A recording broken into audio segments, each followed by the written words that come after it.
Reka nongere mbaha ikaze mu kiganiro cyacu haha curuza udahagurutse. Ni ikiganiro mutegurirwa na Minisiteri y'Ubucuruzi n'Inganda Minicom. Muri iki kiganiro mumaze kubimenyera ko tubafasha gusobanukirwa byimbitse ibyerekeye ubucuruzi bukorerwa kuri murandasi. Ni ubucuruzi buzwi nka e-commerce mu rurimi rw'icyongereza. Muri iyi minsi turi kwibanda ku buhamya bw'Abanyarwanda batandukanye biyeguriye ubu bucuruzi bwa e-commerce kugira ngo babagaragarize ubwiza bw'iri soko. Mu kugura no kugurisha imitungo itimukanwa, akenshi usanga habamo amakimbirane kubera uburiganya bubamo. Ariko iyo bikoreye ku ikoranabuhanga, uba ufite icyizere gihagije ko ibyo ukora biri mu kuri. Nzuri ni kampani yayobotse iri soko rya e-commerce mu guhuza abagura n'abagurisha imitungo itimukanwa. Dufite imbuga dukoresha cyane cyane website yacu yitwa nzuri.rw, noneho tukagira Facebook page, YouTube, Instagram, Twitter, byose byitwa Nzuri Market. Nuvuga umuntu ashatse kugurisha umutungo we, waba inzu waba ikibanza, aratugana, noneho tukavugana tukamugurishiriza inzu ye cyangwa ikibanza tukagishyira kuri izo mbuga zose, noneho bikabasha no kugaragarira ugura nawe akabasha kubibona. Ubu tugira abakiriya b'aba diaspora, tugira abakiriya b'abanyamahanga, umuntu akava muri Amerika cyangwa hehe mwavuganye aje kwishyura inzu yabonye ku mbuga zacu. Haba hariho rero contact zacu, noneho ukadukontakta tukabonana, hanyuma tukaguhuza na nyiri umutungo, tukabaha umwanya mukavugana mukumvikana.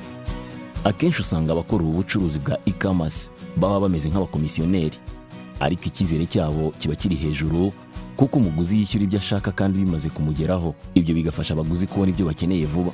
Abacuruzi nabo bagashobora gucuruza biboroheye. Tubanza tukagirana amasezerano n'umucuruzi, tukamwereka uburyo urubuga rwacu turukora, yakumva byishimiye akarusura agashyiraho ibicuruzwa bye. None iyo babiguze ahita abona message y'umukiriya uguze icyo kintu, icyakora ahita yarenjinga shipping, amafaranga aba yamaze kuyabona. Kugira ngo tumekinge security y'umukiriya, umukiriya aba afite iminsi 3 kuba yakora refund cyangwa gusubizwa amafaranga mu gihe aguze ikintu kitari cyo.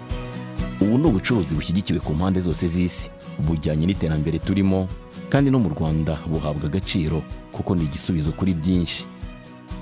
Tuba turi registered muri RDB ndetse Minicom dufite mu nshingano, kimwe na PSF. Dufite n'urugaga tubarizwamo rwitwa rwa REB. Ndabanje gushimira inzego zitandukanye za leta zaradufashije, harimo Minisiteri y'Ikoranabuhanga batwamamariza imbuga zemewe n'izi. Ibyo byagiye bigirwamo uruhare n'inzego zitandukanye za leta. Aba bacuruzi kandi baratanga ubutumwa ku Banyarwanda. Utuye isi wese ashobora kutubera umukiriya, kubera ko inzozi za buri wese burya ni ukugira aho atura, ni ukugira umutungo utimukanwa.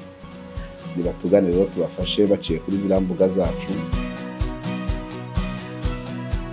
Abagurisha cyane cyane nibafata ibicuruzwa byabo batugane.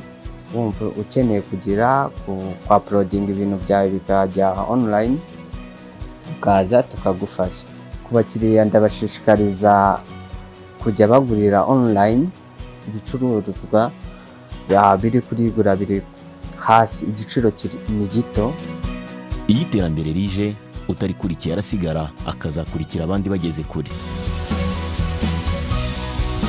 Naha dusoreje ikiganiro cyacu cy'uyu munsi.